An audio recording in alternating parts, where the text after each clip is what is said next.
ሰላም ቤተሰቦች፣ ዛሬ በጣም የፈራሁትና የጓጓሁለት ውጤት ደርሶኛል። ውጤቱ እስከሚደርሰኝ ድረስ በጣም ተጨንቄ ነበር።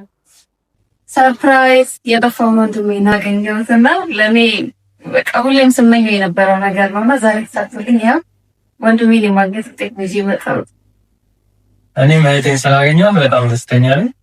ያው ወጣትነቴን ብዙም አልተጠቀምኩበትም፣ ነገር ግን ጠቃሚ የሆነ ሙያ ተምሬ ራሴን እንድችል ደግሞ እያገዘችኝ ትገኛለች። እናም እኔም እንደ ታላቅነቴ ያለ ስራ ያባከነውን እድሜ እንዲክስለት ብዬ ወደ ግሪን ፐልስ የኤሌክትሪክ መኪና ጥገና ተቋም ይዤ ሄጃለሁ።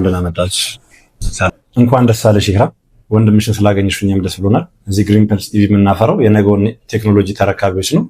ወንድምሽን ስላገኘሽ ደግሞ ግሪን ፐልስ ኢቪ ሰርቪስ ትሬኒንግ ሴንተር ነፃ የትምህርት ስልጠና ልንሰጠው ፍላጎት አድሮብናል።